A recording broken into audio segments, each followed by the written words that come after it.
Hello student. तो इसके पहले वाले वीडियो में हमने पढ़ लिया था कि सातत्य की परिभाषा क्या होती है। उस पर हमने एक क्वेश्चन किया था। तो उसके आगे अब हम कंटिन्यू करेंगे। उसके आगे हम ढेर सारे क्वेश्चन करने वाले हैं अब। तो एक क्वेश्चन हमारे पास कह रहा है कि जांचिए कि क्या फलन f of x is equal to x square x बराबर 0 पर संतत है। हमें इस फलन को चेक करना है। f ऑफ x बराबर एक्स स्क्वायर, इसको हमें चेक करना है कि x बराबर 0 पर यह संतत है या नहीं। तो संतत के लिए हमने आपको परिभाषा क्या बताई थी कि इस फलन की left hand limit, right hand limit और x बराबर 0 पर फलन का मान तीनों अगर बराबर हो जाए तो हमारा f of x is equal to x square, ये फलन हमारा संतत हो जाएगा। तो चलिए वही चेक कर लेते हैं। तो यहाँ पे इसका हल लिख लेंगे। तो सबसे पहले क्या करेंगे, x बराबर 0 पर फलन परिभाषित है या नहीं इसको चेक करेंगे। तो x बराबर 0 पर f of x is equal to x square. तो x बराबर 0 पर f ऑफ x यानी f ऑफ 0 क्या हो जाएगा, तब f ऑफ 0 हो जाएगा 0 का स्क्वायर यानी 0। तो f ऑफ 0 हमारा क्या आ गया, f ऑफ 0 आ गया हमारा 0। f ऑफ 0 हमारा क्या आ गया, 0। अब हम क्या करेंगे, तो इसको यहाँ पे लिख लेते हैं। अतः x बराबर 0 पर f of x is equal to x square यानी फलन f of x is equal to x square परिभाषित है, परिभाषित है। अब हम क्या करेंगे, इसकी लेफ्ट हैंड लिमिट और राइट हैंड लिमिट यानी इसकी फलन की सीमा x बराबर 0 पर f ऑफ x की सीमा हम चेक करेंगे। अगर वो हमारी बराबर हो गई f ऑफ 0 के यानी 0 के मान के बराबर, तो हम क्या कह देंगे, x बराबर 0 पर f ऑफ x हमारा संतत है। तो चलिए सबसे पहले निकालते हैं left hand limit. Left hand limit के लिए हम क्या करते हैं, left hand limit limit x tends to 0 minus, अब यहाँ पे 0 क्यों लिए, क्योंकि हम 0 पर चेक कर रहे हैं भाई, इसीलिए हम 0 यहाँ पे लिए। तो f ऑफ x लिमिट, अब इसको हम अगर h में कन्वर्ट करें तो कैसे होगा, h बराबर 0 f ऑफ, यहाँ पे माइनस था, लेफ्ट हैंड लिमिट लिए इसलिए माइनस आया, और माइनस आया तो यहाँ पे हम क्या लिख देंगे, 0 माइनस h। अब यहाँ पे देखिए x की जगह पे हमारा क्या हो गया, 0 माइनस h हो गया। तो फलन हमारा क्या है, एक्स स्क्वायर है। तो limit h tends to 0 x square, x square x की जगह हमारा क्या हो जाएगा, 0 माइनस h, 0 माइनस h का होल स्क्वायर। इसको हम क्या लिख सकते हैं, लिमिट h टेंस टू 0, अब 0 तो 0 ख़त्म, माइनस h का स्क्वायर, h स्क्वायर हो जाएगा। लिमिट लगा देंगे तो यहाँ पे 0 हो जाएगा। यानी यहाँ से हमारा जो आ गया, यहाँ से हमारा आ गया लेफ्ट हैंड लिमिट जो आई है वो क्या आई है, 0 आई है। लेफ्ट हैंड लिमिट क्या आ गई हमारी, 0 आ गई। अब हम राइट हैंड लिमिट निकालते हैं। Right hand limit, right hand limit के लिए क्या करते हैं हम, limit x tends to 0 plus f of x। तो f ऑफ x क्या होता है हमारा, f ऑफ x यहाँ पे हमारा क्या है, x स्क्वायर है, और इसको हम उससे पहले हम h में कन्वर्ट कर लेते हैं। लिमिट h टेंस टू 0, अब यहाँ पे देखिए राइट हैंड लिमिट निकाल रहे थे तो यहाँ पे प्लस था, और प्लस की वजह से यहाँ पे क्या हो जाएगा, 0 प्लस h। इतना आपको समझ में आया। अब फलन हमारा एक्स स्क्वायर है, यहाँ पे देखिए f ऑफ x बराबर एक्स स्क्वायर है, f ऑफ x बराबर एक्स स्क्वायर है। तो x की जगह पे क्या हो जाएगा, 0 प्लस h का whole square. Limit h tends to 0, 0 plus h का होल स्क्वायर। तो यहाँ से हो जाएगा limit h tends to 0 h का होल, h का स्क्वायर, होल स्क्वायर तो ख़त्म हो जाएगा, 0 हटेगा। तो h लिमिट पुट कर देंगे तो h यानी 0 का स्क्वायर यानी 0। तो यहाँ से यहाँ से देखिए एच स्क्वायर लिमिट पुट कर देंगे तो 0 का स्क्वायर यानी 0। तो यहाँ से हमारी जो राइट हैंड लिमिट आई है वो कितनी आई है 0। राइट हैंड लिमिट आ गई हमारी 0। अगर हमारी left hand limit right hand limit और फलन का मान यहाँ पे देखिए एफ ऑफ 0, फलन का मान कितना आ गया 0। तो यहाँ पे हम क्या देख रहे हैं, फलन का मान भी 0 है, लेफ्ट हैंड लिमिट भी 0 है और राइट हैंड लिमिट भी 0 है। तो ऐसी स्थिति में इसको हम इस तरह से लिख सकते हैं, लेफ्ट हैंड लिमिट बराबर राइट हैंड लिमिट बराबर एफ ऑफ सी। और सी बराबर क्या है 0, या यहाँ पे 0 ही पुट कर लीजिए, कोई दिक्कत नहीं है। और जब ऐसी कंडीशन आ जाती है तो इसके पहले वाले वीडियो हमने आपको बताया था कि left hand limit right hand limit F of 0 ऐसी कंडीशन आ जाए तो हम क्या कहते हैं x बराबर 0 पर एफ ऑफ x बराबर x square. F of x क्या है हमारा एक्स स्क्वायर, संतत है। अगर ऐसी कंडीशन आ गई इस फलन के लिए इस पॉइंट पर, इस बिंदु पर, तो x बराबर 0 पर f of x equal to x square हमारा क्या है, संतत है, यानी संतत फलन है ये x बराबर 0 पर। तो इसी तरह से हम क्वेश्चन को सॉल्व करते हैं। ये आपको समझ में आ गया होगा, इसको आप नोट डाउन कर लीजिए। हम अब करते हैं अगला क्वेश्चन, यानी आगे का क्वेश्चन इसका। अब देखिए हमारे पास एक क्वेश्चन है और कह रहा है कि x बराबर 0 पर फलन f of x equal to mod x, इसको मापांक फलन बोलते हैं, इसको हम बोलते हैं मापांक फलन के सांतत्य पर विचार कीजिए। हमको चेक करना है कि यह मापांक फलन x बराबर 0 पर संतत है या नहीं, इसको हमको बताना है।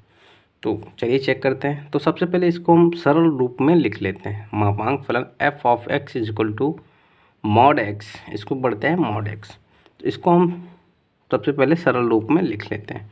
तो यहाँ पे देख लीजिए, जैसे आप जानते ही होंगे ये हमारी संख्या रेखा है, ये हमारी संख्या रेखा, यहाँ पे हमारा क्या होता है 0। और मापांक फलन अगर आप नहीं जानते तो जान लीजिए, इसके अंदर कोई भी संख्या, जैसे यहाँ पे लिख दिया जाए मापांक फलन, यानी मॉड की ये प्रॉपर्टी होती है, यानी इसका गुण होता है कि अगर इसके अंदर कोई भी संख्या है तो वो इसको हमेशा धनात्मक बना के निकालती है बाहर। जैसे यहाँ पे अगर -4 लिख दिया जाए तो ये 4 आ जाता है। इसके अंदर अगर -5 लिख दिया जाए तो ये 5 आ जाता है। इसके अंदर अगर -7 लिख दिया जाए तो ये 7 आ जाता है। इसके अंदर -11 लिख दिया जाए तो ये 11 बाहर आ जाता है। इसके अंदर अगर धनात्मक संख्या लिख जाए तो धनात्मक संख्या आ जाती है बाहर। तो ये इसकी प्रॉपर्टी होती है। अब यहाँ पे देख लीजिए, ये जो -4 है ये 4 आ गया, ये 4 कब आया धनात्मक, इसकी यह प्रॉपर्टी होती है, मॉड की यह गुण होता है, मॉड का यह गुण होता है कि अगर उसके अंदर कोई ऋणात्मक संख्या होती है तो वह हमेशा बाहर धनात्मक संख्या निकाल के देता है। अगर वह बाहर धनात्मक संख्या निकाल के देता है तो कैसे, ये क्वेश्चन आता है ना आपको, कैसे देता है। तो यहाँ पे अगर आपने लिख दिया -4 मॉड में, तो -4 को अगर +4 में कन्वर्ट किया तो कैसे किया, तो -4 यहाँ पे लिखा, ये -4 है, -4 को जब यहाँ पे लिखा तो ये मॉड की प्रॉपर्टी होती है कि इसको पॉजिटिव बनाना। अब -4 को पॉजिटिव कैसे बनाएंगे हम, तो बाहर माइनस से गुणा कर देंगे तो ये 4 के बराबर हो जाएगा। तो -4 में अगर माइनस से मल्टीप्लाई कर देते हैं तो ये 4 के बराबर हो जाता है। तो मॉड की ये प्रॉपर्टी होती है कि कोई भी उसके अंदर ऋणात्मक संख्या होती है तो वह हमेशा धनात्मक संख्या के रूप में बाहर आती है। और कैसे आती है कि इस तरह से आती है, अगर इसके अंदर कोई ऋणात्मक संख्या है उसमें ऋण से गुणा कर दिया जाता है तो वह धनात्मक बन जाती है। इतना आपको समझ में आया। अब यहाँ पे देखिए ये 0 है, अगर हम 0 के दाहिनी तरफ चलते हैं तो ये हमारा +1 +2 +3 +4 ऐसी संख्याएं मिलती हैं। और यहाँ पे अगर बाईं तरफ चलते हैं -1 -2 -3 और -4, इसी तरह से ढेर सारी संख्याएं मिलती जाएंगी। अब यहाँ पे बोल रहा है कि x बराबर 0 पर फलन f of x is equal to mod x के सान्तत्य पर विचार कीजिए। मॉड x के सान्तत्य पर विचार कीजिए। अब फलन को हम लिख लेते हैं अच्छी तरह से। अब यहाँ पे देखिए, अगर 0 पर बोल रहा है तो हमें 0 के दाहिनी तरफ इसका मान क्या होगा, फलन का मान। अगर x का मान अगर हम यहाँ पे 0 के दाहिनी तरफ का कोई लेते हैं, यहाँ पे देखिए x बराबर 0 पर हमें चेक करना है, लेकिन अगर x बराबर यहाँ पे चेक करना है, उसको छोड़िए, पहले इस फलन को लिख लेते हैं। अगर x का मान यहाँ पे 1 2 3 यानी 0 से बड़ी कोई संख्या ले लेते हैं, 0 से बड़ी कोई संख्या ले लेते हैं, तो इसके अंदर मान लीजिए अगर यहाँ पे 4 ही ले लिया हमने, अगर यहाँ पे हमने 4 लिया मॉड में, यहाँ पे देखिए यहाँ पे अगर मॉड में 4 लिया तो वो 4 एज इट इज़ बाहर आ जाएगा। तो हमने कब, जब 0 से बड़ी कोई संख्या ली तो ज्यों का त्यों बाहर आ गया। अगर x का मान यहाँ पे 1 ले लिया, 2 ले लिया, 3 ले लिया, 4 ले लिया, 5 ले लिया, 6 ले लिया, 7 ले लिया, तो 0 से बड़ी लिया, जब भी 0 से बड़ी कोई संख्या लिया तो वो वैसे का वैसे ही बाहर आ जाएगा, क्योंकि वो धनात्मक संख्या है। इतना आपको समझ में आया। तो यहाँ पे जब भी 0 से बड़ी कोई संख्या लेंगे तो वह संख्या, अब मान लीजिए x कोई संख्या लिया 0 से बड़ी, तो वह वैसे के वैसे ही बाहर आएगा, तो x यहाँ पे आ जाएगा। इतना आपको समझ में आया। अगर x बराबर 0 ही ले लिया तो अब 0 ना तो धनात्मक ना तो ऋणात्मक, 0 का ज्यों का त्यों लिख देंगे। तो x बराबर अगर 0 ले लिया तो वो ज्यों का त्यों ही आ जाएगा, तो 0 ही आ जाएगा। x अगर लिया 0 तो 0 आएगा। x अब यहाँ पे 0 नहीं लिखेंगे, x के बराबर लिया तो अब x के बराबर ले लिया तो x, समझ रहे हैं आपको, यहाँ पे x बराबर अगर 0 लिया तो यहाँ पे 0 आ जाएगा। अब चूँकि 0 को हमने x मान के चला है तो यहाँ पे x आ जाएगा। अब ये हो गया 0 और 0 से बड़ी संख्या के लिए। इतना आपको समझ में आया। अब अगर हम 0 से छोटी संख्या के लिए बात करें, 0 से छोटी संख्या के लिए बात करें, तो 0 से छोटी संख्या के लिए जब हम बात करते हैं तो यहाँ पे x बराबर अगर हम -1 लेते हैं और इस पर मॉड लगा देते हैं -1, x बराबर अगर हम -1 लेते हैं तो हम क्या करते हैं, -1 में माइनस का गुणा करते हैं तो ये +1 आता है। अब मॉड की प्रॉपर्टी होती है इसको डायरेक्ट इसमें कन्वर्ट करता है। कैसे कन्वर्ट करता है ये आपको नहीं पता, मैं आपको बता रहा हूँ, माइनस से मल्टीप्लाई करके। इसी तरह से अगर x का मान अगर 0 से छोटी कोई भी संख्या ले लिया, -3 -4 -5, तो इसको हम कैसे लिखेंगे, माइनस का x, क्योंकि ये ऋणात्मक संख्या है। केवल x को यहाँ पे देखिए, केवल x। अगर हम यहाँ से 0 से छोटी कोई संख्या ले रहे हैं, 0 से छोटी कोई भी संख्या लेंगे तो वो ऋणात्मक संख्या प्राप्त होगी। अगर वह ऋणात्मक संख्या होगी तो उसको धनात्मक बनाने के लिए इस माइनस का गुणा करना कंपल्सरी है। एकदम क्लियर है आपको। तो -x कब आएगा, जब x का मान 0 से छोटा होगा। -x कब, जब x का मान 0 से छोटा होगा। ये हो गया हमारा फलन f of x mod function या मापांक फलन। इसको हम इस तरह से लिखते हैं। इतना आपको समझ में आया। एक बार समझ लीजिए, बार बार समझने की ज़रूरत नहीं पड़ेगी। इतना अगर आपको समझ में आ गया होगा तो अब आप इसको सॉल्व कर सकते हैं। अब यहाँ पे देखिए, ये तो मॉड फंक्शन को समझाने के लिए हमने आपको बताया। अब यहाँ पे देखिए, फलन का जो मान होगा x बराबर 0 पर, अब यहाँ पे 0 से बड़ी संख्या, अब यहाँ पे 0 पे बोला ही है, तो 0 पर फलन का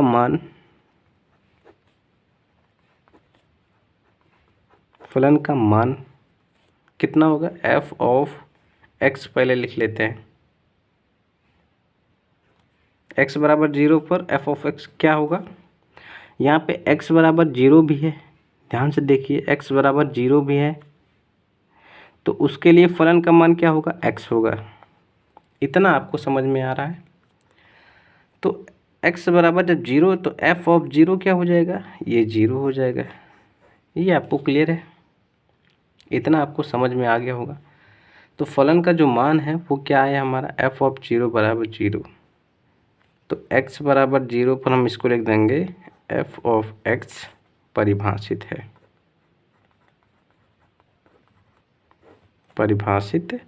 है। इतना आपको समझ में आया?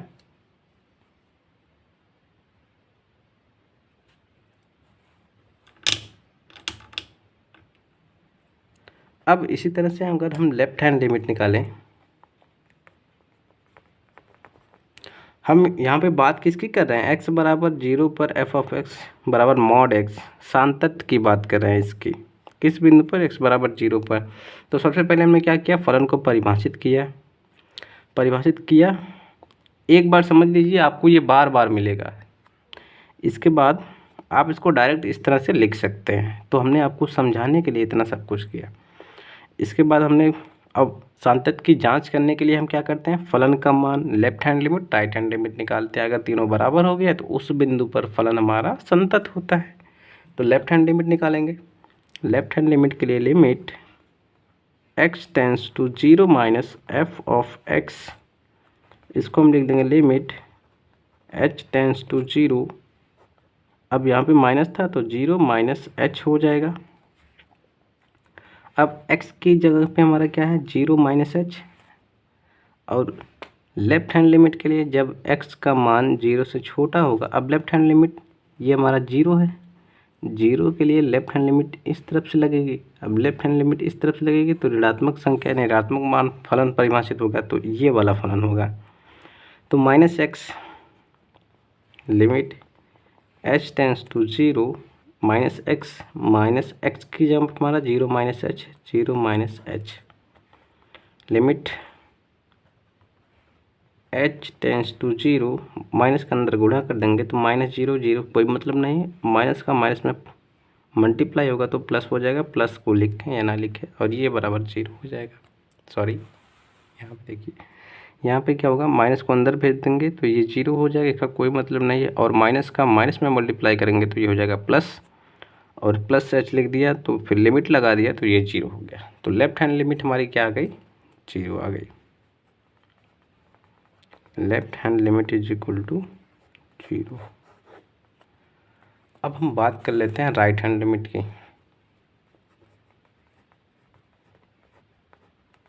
Right hand limit x tends to 0 plus f of x। अब इसको हम h में कन्वर्ट कर, अब यहाँ पे देखिए इसको हम h में कन्वर्ट कर लेते हैं तो ये हो जाएगा limit h tends to 0 f of 0 plus h। चूँकि ये राइट हैंड लिमिट थे इसीलिए यहाँ पे 0 प्लस h है, और यहाँ पे लेफ्ट हैंड लिमिट थे इसीलिए यहाँ पे 0 माइनस h है। इतना आपको समझ में आया? अब यहाँ पे राइट हैंड लिमिट के लिए जो फलन परिभाषित है वो क्या है? यहाँ पे देखिए, जो राइट हैंड लिमिट जब x का मान 0 से बड़ा होगा उसके लिए x परिभाषित है। अब 0 से बड़ा, अब राइट हैंड लिमिट कैसे? अब 0 की राइट हैंड लिमिट जब लेंगे तो 0 के दाहिनी तरफ से आएंगे, सीमा निकालना है ना, तो 0 के दाहिनी तरफ से आएंगे तो ये हमारी राइट हैंड लिमिट होगी, और जब लेफ्ट हैंड लिमिट होगी तो 0 के बाईं तरफ से आएंगे। तो दाहिनी तरफ हमारा जो फलन परिभाषित है वो क्या है? वो x परिभाषित है, इसीलिए हम यहाँ पे x लेंगे। तो ये हो जाएगा लिमिट h टेंस टू 0। अब x की जगह पे हमारा 0 प्लस h हो जाएगा, 0 प्लस h, और 0 प्लस h को हम लिख सकते हैं h limit h tends to 0 h, ये हो जाएगा 0।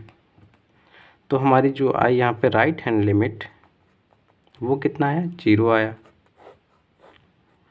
तो यहाँ से हमने देखा राइट हैंड लिमिट और लेफ्ट हैंड लिमिट और फलन का मान तीनों क्या आया? 0 आया। तो यहाँ से हम लिख देंगे left hand limit is equal to right hand limit is equal to f of 0। आपस में तीनों समान है। अगर ये तीनों समान हैं तो x बराबर 0 पर फलन f of x is equal to mod x संतत फलन है, संतत फलन है। और मैं तो आपको ये सजेशन दूंगा कि इसको आप याद रखिएगा कि मॉड x बराबर 0 पर संतत होता है। इसको आप याद रखिए, ये आगे आपको काम देने वाला है। तो हमने चेक कर लिया कि x बराबर 0 f of x is equal to mod x संतत होता है। तो इसी क्वेश्चन के साथ हम इस वीडियो का एंड करते हैं। मिलते हैं आपसे नेक्स्ट वीडियो में। नेक्स्ट वीडियो में हम इसके आगे वाला क्वेश्चन कराएंगे। क्वेश्चन नहीं, बेसिकली हम आपको उदाहरण करवा रहे हैं क्लास 12 का सांतत तथा अवकलनीयता का उदाहरण। हमने 1 2 3 कंप्लीट करवा दिया, अब 4 और 5 6 करवाना है। 4 5 6 मिलते हैं नेक्स्ट वीडियो में। अगर उसको आपको देखना है तो उस वीडियो की लिंक आपको इस वीडियो के नीचे डिस्क्रिप्शन में दे